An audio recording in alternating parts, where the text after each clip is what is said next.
Boa noite,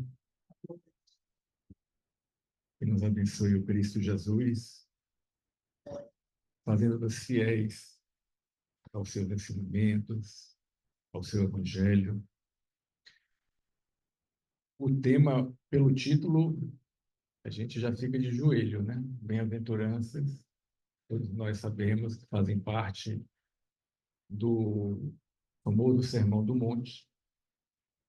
Aqui, Emmanuel trouxe um versículo do Evangelho de Lucas. Ele consta também do Evangelho de Mateus. Ele está até mais bem explicado, mais bem detalhado no Evangelho de Mateus. Diz Humberto de Campos, no livro Boa Nova, que logo após Jesus ter proferido este sermão, Mateus já estava ali anotando, né? Levi. Então, provavelmente por causa disso, dele está mais bem explicado. E já dizia Gandhi que se todos os textos religiosos do mundo fossem perdidos, mas se ficasse apenas no texto do Sermão do Monte, nada estaria perdido. Então, no final do Sermão do Monte, aliás, no final das bem-aventuranças aqui, segundo Lucas, Jesus teria dito: bem-aventurados sereis quando os homens vos aborrecerem e quando vos separarem, vos injuriarem e rejeitarem o vosso nome como mal por causa do Filho do Homem. E comenta-nos o benfeitor: o problema das bem-aventuranças exige sérias reflexões antes de interpretado por questão líquida nos bastidores do conhecimento. Confere Jesus a credencial de bem-aventurados aos seguidores que lhe partilham as aflições e trabalhos. Todavia, cabe-nos salientar que o Mestre categoriza sacrifícios e sofrimentos à conta de bênçãos educativas e redentoras. Surge, então, o imperativo de saber aceitá-los.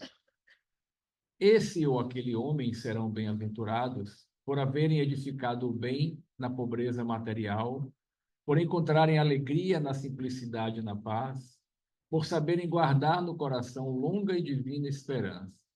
Mas, e a adesão sincera às sagradas obrigações do título? O mestre, na supervisão que lhe assinala os ensinamentos, reporta-se às bem-aventuranças eternas. Entretanto, são raros os que se aproximam delas com a perfeita compreensão de quem se avizinha de tesouro imenso. A maioria dos menos favorecidos no plano terrestre, se visitados pela dor, preferem a lamentação e o desespero. Se convidados ao testemunho de renúncia, resvalam para a exigência descabida e quase sempre, ao invés de trabalharem pacificamente, lançam-se às aventuras indignas de quantos se perdem na desmesurada ambição. Ofereceu Jesus muitas bem-aventuranças, raros, porém, desejam-nas. É por isso que existem muitos pobres e muitos aflitos que podem ser grandes necessitados no mundo, mas que ainda não são benditos no céu.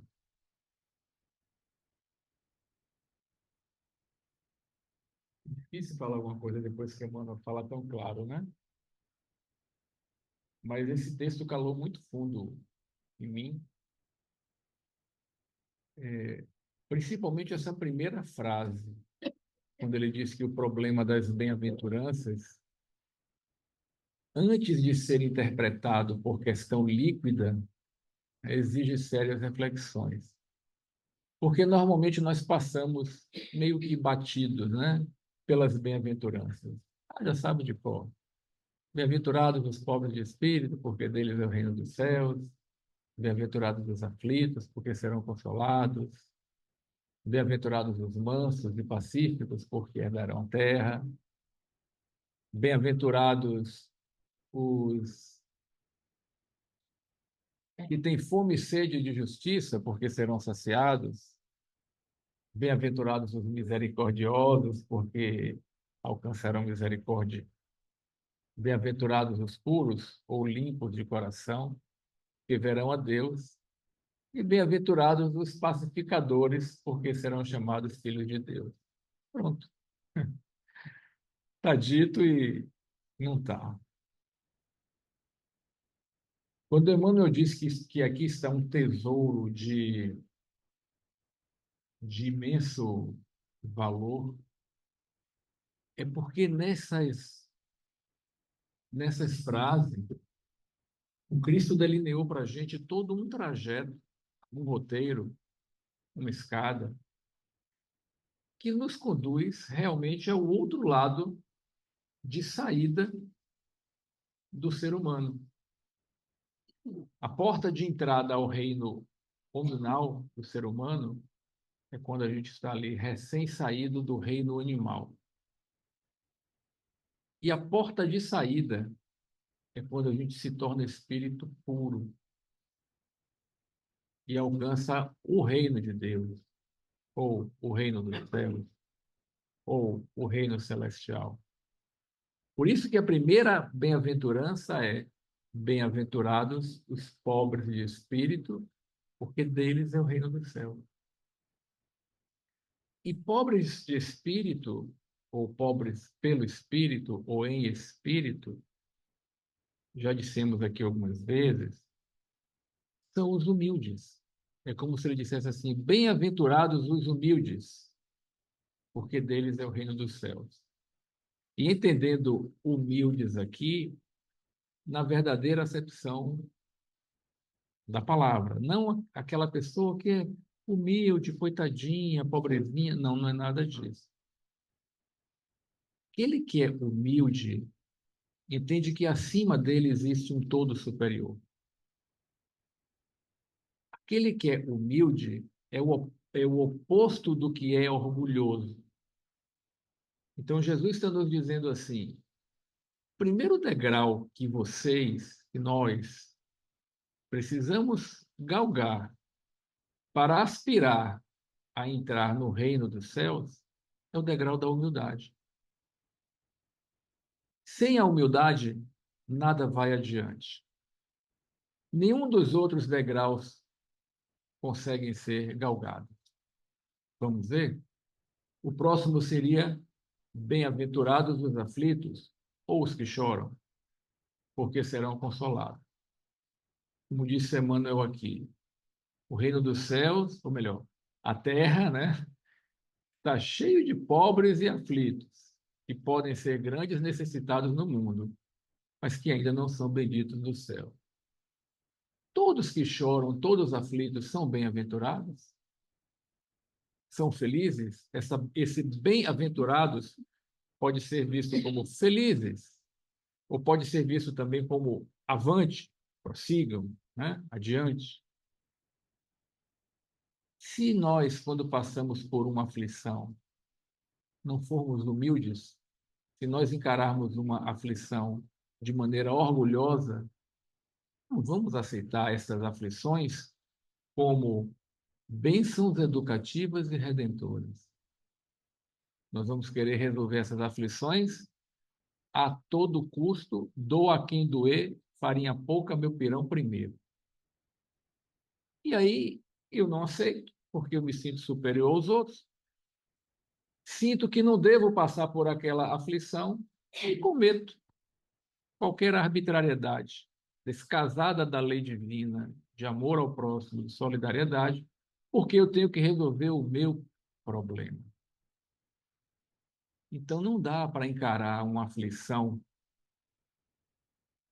com resignação, porque essa segunda bem-aventurança trata de resignação. A primeira trata de humildade, a segunda trata de resignação. Como está lá no Evangelho segundo o Espiritismo, a resignação, enquanto a obediência é a aceitação da mente, a resignação é a aceitação do coração. Não é a gente se apassivar diante das coisas, mas é a gente entender que aquilo que está acontecendo, se não foi atraído por mim deliberadamente, é porque tem uma lição oculta, né? Leon Denis já dizia, não é para se buscar as dores, mas se ela chegar até nós, aceitemos como uma amiga que vai trazer preciosas lições com a sua beleza austera. Então, o segundo passo que eu passo do bem-aventurados os aflitos é bem-aventurados os resignados, que conseguirão passar por essas aflições e com certeza serão consolados. Aí vem o terceiro passo, que é bem-aventurados os mansos. Como ser manso sem ser humilde, sem ser resignado? Não tem mansidão certa. A mansuetude é justamente aquele sentimento que faz com que a gente enfrente as situações mais difíceis, mas enfrente de maneira humilde, resignada e serena. Porque sabemos que não adianta revidar na mesma moeda. Nenhuma atitude nossa contra o outro que gere violência em qualquer nível, em qualquer âmbito, pode ser justificada porque o outro começou primeiro. Não tem justificativa para a nossa consciência isso. Quando o mestre falou, dê a outra face a quem te bater numa, não é simplesmente ficar parado e tomar tapa nas duas faces, mas é não retribua o mal com o mal. Amai os vossos inimigos. Orai pelos que vos perseguem e caluniam. A quem te pedir o manto, ou a quem te pedir a túnica, dá o manto também. Se te, se te, se te convidarem ou se te forçarem a caminhar uma milha, caminha duas. A segunda milha que é mais difícil. A primeira é obrigatória, a segunda é espontânea, é do coração manso. E aí vem a quarta, que é bem-aventurados os que têm fome e sede de justiça. E não é a justiça da terra, e nem aquela justiça de Deus que a gente diz assim, fez, vai ter que pagar, né? Pode esperar que seu troco venha. Primeiro que a justiça de Deus é misericordiosa, apesar de ser justa. Mas é isso, é bem-aventurados os que têm fome e sede de ajustamento com a lei divina, de ser uma pessoa justa, né? O justo viverá da fé. Essa sede não é aspiração nem é necessidade. Jesus diz: tem fome e sede. Esta fome e sede de ser justo com a lei, ela só vem depois de passarmos por várias aflições, de encararmos ela de maneira resignada, humilde e mansa. Não tem como. A própria lei é tão misericordiosa que não coloca na gente essa sede antes da gente aplacar as outras sedes anteriores. Porque ia dar um curto-circuito, a gente não ia conseguir seguir adiante. E uma vez tendo essa sede de ajustamento, a gente vai para o outro degrau. Aí sim a gente pode dizer, bem-aventurados os misericordiosos.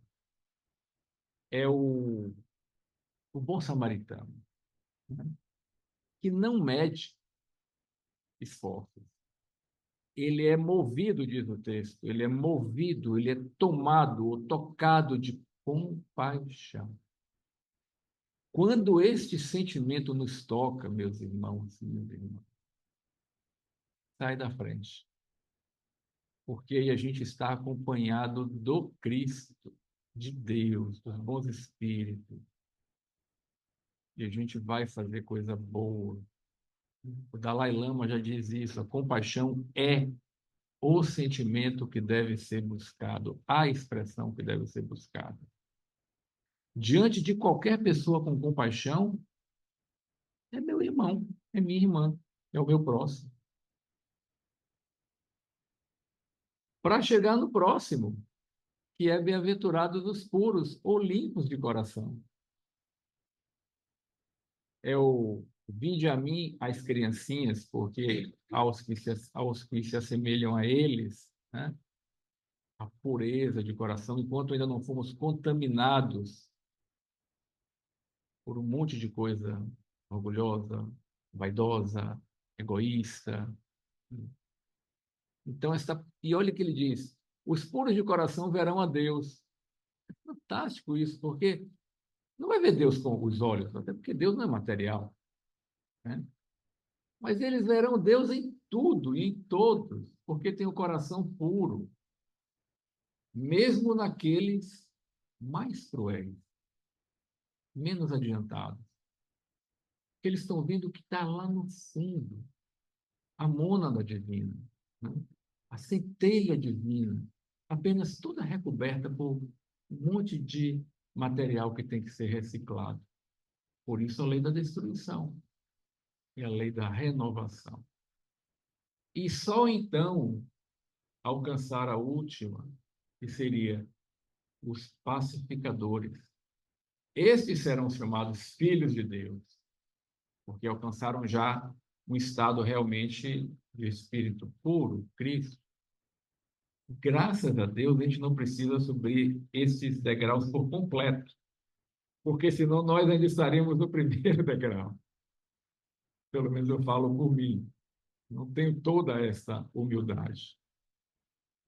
Mas eu percebi, estudando esse texto, que é como se, para cada centímetro de degrau de humildade que eu percorro, eu me habilito a percorrer 1 centímetro de degrau de bem-aventurados os aflitos e depois de mansuetude e depois de fome e sede de ajustamento com Deus, sabe? Aí eu percorro mais 1 centímetro e eu consigo mais 1 centímetro de cada um deles. Porque só depois a gente chega nessa última parte aqui. Como entender bem-aventurados sereis quando os homens, quando o mundo, quando a humanidade vos aborrecerem, vos separarem, vos injuriarem, vos rejeitarem, vos perseguirem por causa do Filho do Homem? Que é o Filho do Homem é o Cristo. Mas é por causa de Jesus somente? Não. É por causa do Cristo que a gente está desenvolvendo na gente. Há o Cristo transcendente, o Cristo Jesus. Há o Cristo imanente. Vós sois Deus, ele diz. Podeis fazer o que eu faço muito mais. Que diz: a mesma luz que habita em mim, habita em ti. A diferença é só de realização. Em nós ainda está como aquela sementinha dentro da terra de nosso coração endurecido. A dele já é uma árvore que dá frutos 100 por 1, 1000 por 1. Cabe a nós cultivar essa plantinha. Cabe a nós regá-la com a leitura diária do Evangelho, leitura e meditação, ou as próprias obras de Chico, ou qualquer outra obra que remeta a gente coisas boas, dedicar tempo para poder pegar esse material e ir colocando diariamente na gente como adubo, como água que está regando essa terra da gente. Isso faz uma diferença imensa, porque vai ambientando essa sementinha para poder germinar, brotar e começar a pensar em dar fruto, né? Então, o problema das bem-aventuranças exige séria reflexão.